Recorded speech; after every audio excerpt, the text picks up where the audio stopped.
Welcome to the deep dive. Okay, so if you're listening, chances are those headlines, massive tech layoff in 2025, they're probably hitting pretty close to home. Maybe you've seen all those hashtag open to work posts flying around LinkedIn, or maybe you've even gotten one of those emails yourself. Yeah. It's a lot.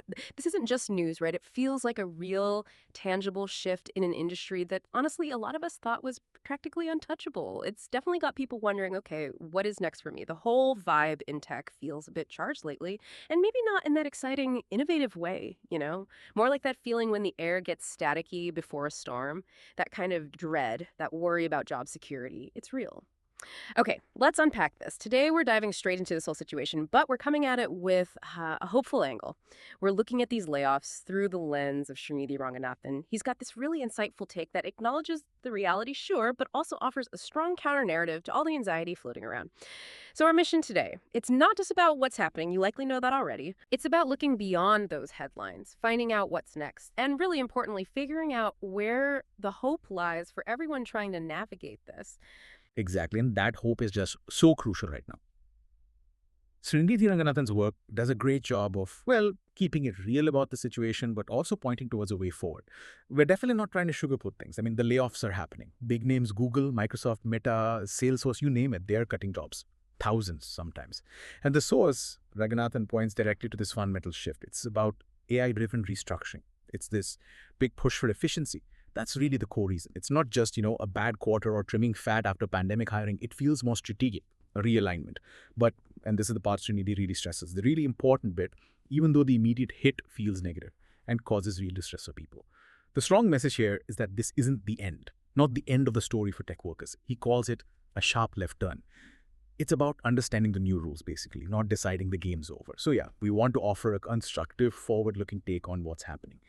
It's disruptive, yes, but maybe transformative too. Okay, so if the companies are making this sharp left turn, what does that actually feel like for people on the ground? Ranganathan really paints a picture, doesn't he? He talks about this shaky job market in tech right now in 2025, and it feels spot on. That sort of rumble of uncertainty spreading everywhere. You see it in that flood of hashtag open to work banners on LinkedIn. Just this digital sea of incredibly talented people suddenly looking for the next thing. And for some listening, it's maybe even more personal, right? Getting that actual layoff email, just boom, digital goodbye. He says it's like the lights dimmed on what used to be a vibrant, high energy dance floor of innovation, which is such a great image because it is a huge shift, almost surreal. For so long, big tech jobs felt, I don't know, diamond solid for a lot of folks. The gold standard, build your career, build wealth, innovate. And now, he says, AI has kind of strutted in like it owned the place, leading to all this restructuring and these cuts. Yeah, strutted in is a really good way to put it. It captures the suddenness and the force of it all, and frankly, the lack of sentimentality in these decisions. What we're seeing, as Ranganathan explains it, is enterprise AI really coming into its own, maturing, being deployed. And this isn't like sci-fi AI building sentient robots. No, this is the practical stuff. The AI that's now good enough to be plugged right into core operations. Think about large language models, LLMs, like the tech behind ChatGPT. They can write decent code now, run complex financial simulations that used to take whole teams weeks. This AI can handle huge chunks of customer support, not just basic FAQs, but actual conversations, problem solving. It can generate whole marketing campaigns, ads, social posts, tailored content at a speed humans just can't match. And the key things about this enterprise AI, they're exactly why companies are jumping on it. It's super fast, it scales almost infinitely. And, like the source notes Riley, it doesn't need sleep, sick days, or equity. Think about the bottom line impact. Yeah. Humans need salaries, benefits, offices, training, HR. An AI model, once it's built or licensed, it just runs nonstop. without those ongoing human costs piling up. So if you're an executive looking at, say, a 12-month burn rate and a shaky stock price, like Ranganathan mentions, the decision becomes, well, cold, hard, but predictable from that corporate view. You cut, you restructure, you bet on AI. It's a pragmatic shift to optimize efficiency and shareholder value, something that just wasn't really possible on the scale even a few years back. And Ranganathan shares this pretty chilling anecdote from recruiters. They've seen roles literally vanish mid-interview. Wow, mid interview. Yeah, because the company licensed some new GPT-based tool, maybe trained on their internal stuff, and suddenly that job function, redundant, automated. One recruiter said something really stark that captures it. It's not personal, it's programmable. Oof. It's not personal, it's programmable. Yeah. Yeah, that hits hard. Because it feels personal, doesn't it? For years, the message was learn to code, build the future, text the safe harbor. We put in the time, the effort, the education. And now it can feel like that future we were building is kind of coding us out. That mix of disbelief, maybe even panic that Ranganathan talks about. Totally understandable. You did the work, bought the vision, honed your skills, and now the ground just feels unstable, like it might swallow you up. But here's where it gets really interesting. This is where Ranganathan offers that powerful counterpoint, that crucial turning point. Exactly. And this is the absolute core of his message, I think. He says it really clearly, like a calm voice in the noise. This isn't the end. It's just a sharp left turn, okay? That reframing is so important. AI didn't come to just wipe out opportunity. What it did was reshape where it lives. Think of it like a river changing course because someone built a huge dam. The water, the energy, the potential, the need for innovation, it's all still there. It's just flowing down new channels now, creating new fertile ground. This idea is the bedrock for all the hopeful stuff that follows. It's saying, look, the game isn't over for skilled people. The rules changed, yes, but understanding those new rules, that's where the power is now. It's about adapting to the new landscape, not just mourning the old one. That's such a critical shift in thinking, moving away from fear and towards, well, possibility. Proactive steps. Because, let's be honest, if you've been laid off, or even if you're just feeling that industry anxiety, the first thought is always, okay, what now? What do I do? And Ranganathan gets the human side of it. He mentions those first couple of days, sitting on the couch, eating cereal out of a coffee mug, watching reruns of The Office. So relatable, right? That kind of numb, unproductive phase, just retreating for a bit. But then the shift happens. That moment of realizing that the rules had changed, but the game wasn't over. Moving from grieving what was lost to figuring out how to build what's next. And that's what we need to dig into now. Where are those new doors opening up? Where's the opportunity? Where's the hope? Right. And Ranganathan lays out some really practical, concrete categories where these opportunities aren't just appearing, they're actually booming. It's not like hunting for a needle in a haystack. It's about recognizing these new fields that need people. First up, he talks about AI-augmented roles. These are jobs where you're specifically working with the AI, not getting replaced by it. They usually need a mix of tech understanding and those really human skills. Take prompt engineering. Sounds maybe a bit niche, but is becoming super important. Think about needing, say, 50 unique marketing slogans, or needing specific data pulled from huge reports. A prompt engineer designs those really smart, layered questions for the AI model, guides it with tone, audience examples, gets precisely the right output, not just random stuff. It's creative, analytical, needs you to understand the AI and what a human actually wants. So it's like being an AI whisperer almost. Sort of, yeah, or an AI director. Then there's AI operations or AI ops. This is about managing the AI models once they're deployed in a company, making sure they're running right, the data feeding them is good, their outputs are reliable, fixing them when they go weird or hallucinate. It's about maintaining trust and efficiency. And hybrid workflow managers. Maybe you manage a customer support team that's part human, part AI chatbot. Your job becomes training the AI, designing how issues get escalated, analyzing performance, making sure humans handle the really complex, empathetic stuff. And Ranganathan stresses, these jobs are real, hiring now, and oddly underpopulated, which means there's a real immediate chance for people looking to pivot. Demand is actually higher than supply right now. Okay, so that's directly working with AI. What else? Then there's the whole area of no-code, low-code automation. You've got tools like Zapier, Make, Retool. These are pretty powerful now. They basically let people who aren't hardcore programmers become mini developers. You use visual interfaces, drag and drop stuff to connect different apps and automate tasks. Right, like making your spreadsheet talk to your email list without writing code. Exactly. A small business could automate leads from their website, build custom dashboards, connect their CRM, all without hiring a big dev team. Businesses love these skills because it means faster automation, less cost, and it empowers non-tech people to solve their own problems. It's efficient and democratizes development in a way. Another big trend Ranganathan points out is the rise of freelance and fractional work. The old 9-to-5 isn't the only game in town anymore. Companies realize they need specific expertise for projects, but maybe not full-time forever. So platforms like Contra, TopTool, BrainTrust, they're buzzing with gigs. You see freelance AI consultants, fractional CTOs or CMOs, specialized data analysts who come in, fix a problem, and move on. It gives workers more flexibility and autonomy, lets them use their skills across different clients. And for businesses, it's a more agile way to get talent when they need it. Cost-effective, too. Yeah, it definitely broadens the idea of what a tech job even means now. It's not just coding all day. These adjacent fields seem just as important. Totally. Which brings us to tech-adjacent fields. Ranganathan highlights areas that aren't maybe core software engineering, but are becoming crucial in this AI-driven world, like cybersecurity. More critical than ever. AI systems handle tons of data, automate things. They're also new targets. So Yeah. you need people securing the AI models themselves, the data, the automation frameworks, maybe even using AI to fight cyber threats. BI fighting AI, interesting. Right. Then there's AI ethics, huge growth area, making sure these powerful tools are used responsibly, tackling bias, privacy, accountability, building trust, ensuring AI helps humanity. Also, UX for AI interfaces. How do you make interacting with a complex AI feel intuitive and useful? Whether it's a chatbot, a design tool, a data platform, user experience is key. And even digital wellness. Looking at how all this tech, now including AI, impacts our mental health. These might not be traditional coding jobs, but Ranganathan calls them the hot zones. They provide the essential support, the human-centered design, the ethical oversight that pure AI development can't. Great career paths for people who want to be in tech, but maybe not as a primary coder. And what about learning? Just collecting certificates isn't enough. Exactly. Ranganathan emphasizes upskilling with purpose, not just getting badges for your LinkedIn. It's about strategic learning, skills you can use now. He suggests things like Coursera's AI for Everyone, good for demystifying AI, deeplearning.ai for more technical ML stuff, free boot camps on YouTube for hands-on practice, and even good old Stack Overflow for real-world problem solving, learning by doing, fixing things. The point is to be intentional. Learn skills that complement AI, not compete with it directly. Makes sense. And the last one you mentioned, community. Yeah, and it's so important, especially when you're going through a big shift. Community. Ranganathan really highlights its value for emotional support and practical help. Think Discord servers for AI devs or career changers, Reddit subs like Sir Scarer questions, niche Telegram groups. He says they offer way more than just another networking webinar.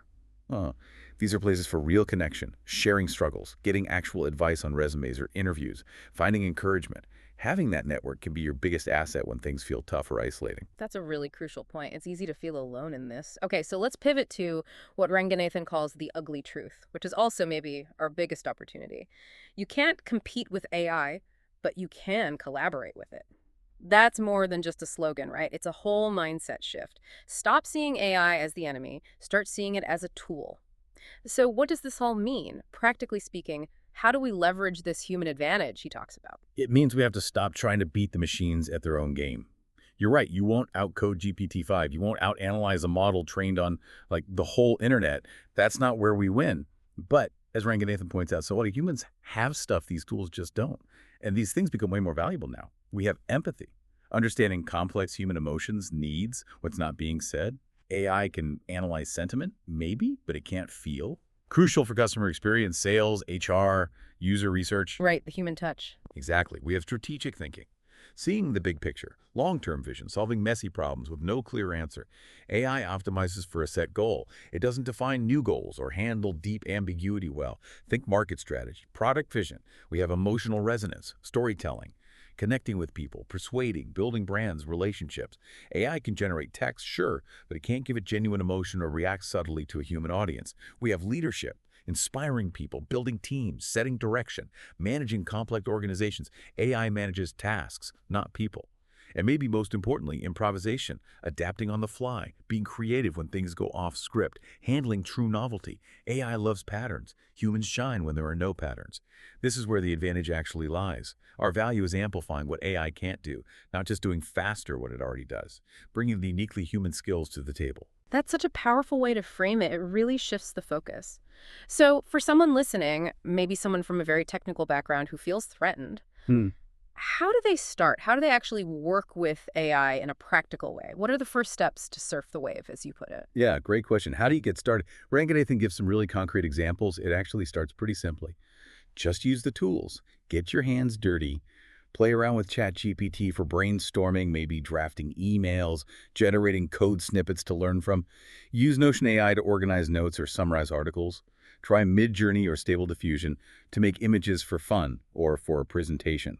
Use 11 Labs to create audio. Just integrate them into your normal workflow, your personal projects. Get a feel for what they can do, what they're bad at. So familiarity breeds collaboration. Pretty much. And then go beyond just playing. Ranganathan encourages actually building something small with them, a side project. Could you make an AI tool that helps write resumes for a certain industry?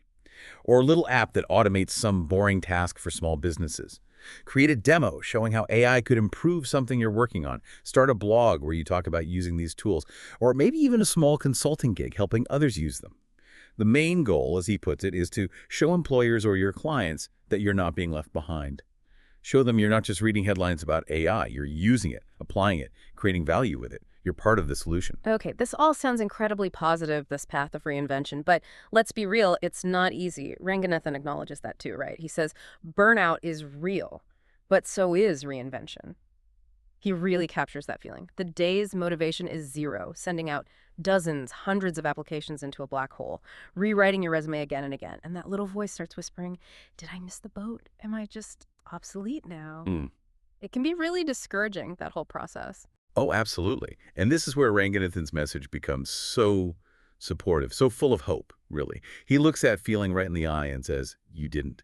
What you're feeling isn't failure. It's the friction of growth. And growth, it sucks before it starts to feel good. That's huge. It reframes the struggle. It says, this discomfort, it's normal. It's part of evolving. Like sore muscles after a workout, it means you're building strength, not failing.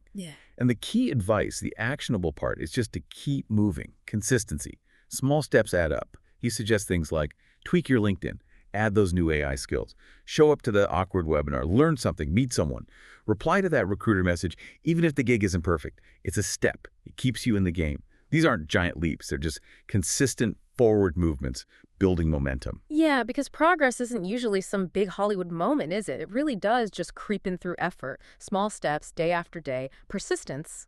Exactly. And the outlook Ranganathan offers ties it all together. He basically promises, and you know what? One day soon, you'll look back at this chaotic chapter and see it as the moment you actually leveled up. Here, it suggests all this current struggle, this frustration, this effort. It's forging something better, a more adaptable, capable you. It's not just about getting through it. It's about emerging stronger. It's an investment in yourself. That's a really vital perspective to hang on to. Okay, as we start to wrap up this deep dive, let's hit some of those questions that are probably on a lot of people's minds right now based on everything we've discussed from Ranganathan's analysis. Sounds good. Let's tackle them. First one, probably the biggest anxiety trigger. Are tech jobs really disappearing for good? Ranganathan's answer is clear and hopeful.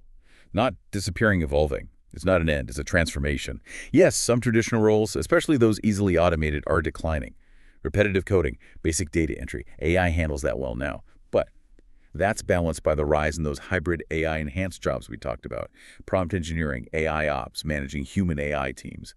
The key takeaway, he says, is the smart move is to adapt, not resist. Trying to hold on to the old ways, that's tough. Embracing the change, learning the new skills, that's where opportunity lies. Go with the flow. Okay, adapting, not resisting. Next question. Is it even worth learning to code in 2025? Still relevant? His answer, absolutely. Still very relevant, but you need to pair it with AI tools. That line, Python plus AI, is a killer combo. It means using your coding skills to direct AI. Call LLMs, debug your output, build systems around AI, integrate AI APIs. You're the conductor, not just writing every note. Or he suggests go niche. Learn scripting for cybersecurity automation. Master data visualization using AI insights. Coding is still foundational, but how you apply it is shifting. Higher level orchestration, specialized problem solving. Makes sense. Combine the skills. All right, for those actively job hunting, how do I stand out in this crowded market? Ranganathan's advice is very practical here. Personal projects, tangible portfolios, a resume powered by real results. Show, don't just tell. What's a tangible portfolio now? Maybe a GitHub with small AI projects you built. Examples of prompts you engineered and why they worked. Case studies using no-code tools to automate something. Prove you can apply the skills and get results. And he adds, use AI to improve your pitch, not just your productivity. Use AI to research companies. Tailor your resume with the exact keywords they're looking for. Practice interview answers with AI. Sharpen your message. Use the tool to sell yourself better. Smart. Use the tech to navigate the tech job market. Okay, what about people thinking, what if I don't really want to work directly in AI? Is there still space? Yes, definitely. Ranganathan offers reassurance. That's fine. Not every field will be devoured by AI. The focus then shifts to roles that can't be automated easily. Things needing deep human skills. Real leadership. Care work, nursing, therapy, education teaching, mentoring, creative direction, original art. Roles where empathy, complex judgment, creativity, human connection are absolutely central. These aren't going away. In fact, their value might even increase. Good to hear. Okay, last question, the entrepreneurial one. Should I start my own thing? Good time, bad time? Ranganathan's take is interesting. He says, if it excites you, then yes. And that makes this intriguing point. 2025 is weirdly a golden age for self-starters. Weirdly golden. Why? Because the same AI tools disrupting big companies, they dramatically lower the barrier to entry for individuals. He points to micro-startups, solopreneur gigs, AI-based SaaS tools. You can use AI for marketing copy, building websites with no-code tools, analyzing markets, way cheaper and faster than before. Less capital needed, less technical overhead. It empowers individuals to launch and test ideas quickly. So yeah, if you have that spark, it's actually a pretty good time to try and build something yourself, create your own path. Wow. That really flips the script on this whole era of uncertainty. What an empowering way to look at it. This deep dive, drawing on Srinidhi Ranganathan's insights, it really lands on this message of hope, of resilience, of reinvention. It's about seeing the shifts, yeah, but also grabbing onto the new opportunities and really leaning into what makes us human in an AI world. His final thoughts are just so powerful, aren't they? They stick with you. They really do. They're the kind of thoughts you want to carry around. His closing message is just this incredibly strong call to action and a deep reassurance. He says, you are not obsolete. You are not broken. You are just in between chapters. The tech world may be shifting, but your relevance is not up for debate. It's like saying your value is inherent. It's not tied to this specific moment or job title. And then he hits us with the challenge, the real pivot. It's time to stop trying to reclaim the old normal and instead start building the new you. It's basically an invitation. Embrace this. Take charge. See this disruption not as an end, but as the starting block for whatever comes next for you. Build your future. Don't just wait for it. It leaves you feeling, well, hopeful and ready to act.